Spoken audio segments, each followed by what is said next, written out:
حامدًا ونصلی علی رسولہ الکریم اما بعد۔ چمن اپنا ہے، یہ اپنے چمن کی باغ باہم ہے، لہو دے کر اسے سینچا ہے، اس کے پاس باہم ہے۔ میری تقریر کا موضوع آزادی حب الوطنی کا اسلامی تصور اور ہندوستان کی آزادی میں مسلمانوں کا کردار۔ حضرات، خدا واحد کی غلامی اختیار کر لینے کے بعد انسان دوسری ساری غلامیوں سے آزاد ہو جاتا ہے۔ حضرت محمد صلی اللہ علیہ وسلم کی تشریف آوری کا ایک اہم مقصد پوری انسانیت کو انسانیت کی زنجیر غلامی سے نجات دلانا تھا۔ ارشاد خداوندی ہے وَيَجْعُ عَنْهُمْ إِسْرَهُمْ وَالْأَغْلَالَ الَّتِي كَانَتْ عَلَيْهِمْ۔ اسی لیے تو اسلام وطن دوستی کی تعلیم دیتا ہے اور وطن کی محبت کو ایمان کا حصہ ان الفاظ میں قرار دیتا ہے حب الوطن من الایمان۔ غور فرمائیے، حضرت محمد صلی اللہ علیہ وسلم کا وطن مکہ مکرمہ اور مدینہ منورہ تھا۔ آپ مکہ مکرمہ سے اپنی والہانہ محبت کا اظہار ان الفاظ میں کرتے تھے ما اطیبکی من بلد وما احبکی الی، تو کتنا پاکیزہ شہر ہے اور مجھے کتنا محبوب ہے۔ اپنے وطن سے محبت کی تعلیم دینے والے پیغمبر حضرت محمد صلی اللہ علیہ وسلم خود اپنے وطن مدینہ منورہ کے لیے اپنے پروردگار سے اس انداز میں دعا کرتے تھے اللہم حبب الینا المدینہ فحبنا مکہ او اشد۔ اے اللہ، جس طرح ہمیں مکہ سے محبت ہے ویسے ہی بلکہ اس سے زیادہ مدینے کی محبت ہمارے دل میں ڈال دے۔ یہی نہیں بلکہ حضرت محمد صلی اللہ علیہ وسلم کو اپنے وطن کی ہر چیز محبوب تھی، یہاں تک کہ اپنے وطن کے پہاڑ سے بھی محبت کا اظہار فرماتے تھے، کہتے تھے ھذا جبل یحبنا ونحبہ، اے پہاڑ، یہ پہاڑ ہم سے محبت کرتا ہے اور ہم اس سے محبت کرتے ہیں۔ ذرا تصور کیجئے کہ جس نبی کو اپنے وطن کے پہاڑ سے بھی اتنی محبت ہو، اس نبی کے امتی حب الوطنی سے کیسے عاری و خالی ہو سکتے ہیں؟ ہمارے ملک ہندوستان میں تمام اہل وطن کی ترجمانی کرتے ہوئے مفکر اسلام حضرت مولانا علی میاں ندوی رحمۃ اللہ علیہ نے کہا تھا حب الوطنی یہ ہے کہ ہمیں اپنے ملک کے کانٹے سے بھی محبت ہو۔ ہندوستان کی تاریخ گواہ ہے، اپنے وطن سے مسلمانوں نے ہمیشہ نہ صرف یہ کہ جذباتی محبت کا اظہار کیا ہے بلکہ انگریزوں کے تسلط سے اس کو آزاد کرانے میں پیش رہے ہیں۔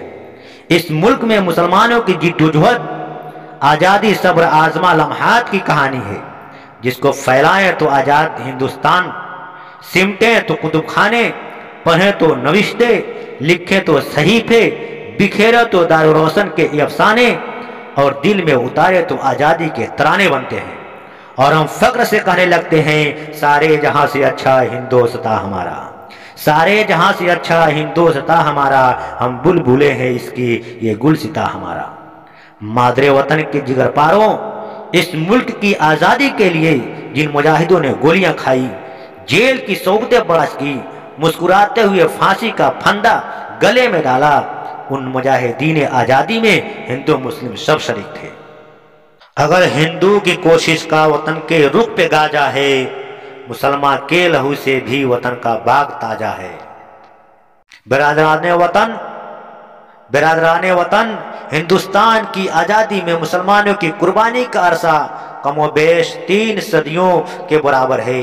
1700 عیسوی سے ہی نواب سراج الدولہ نے انگریزوں کے خلاف لڑنا شروع کر دیا تھا۔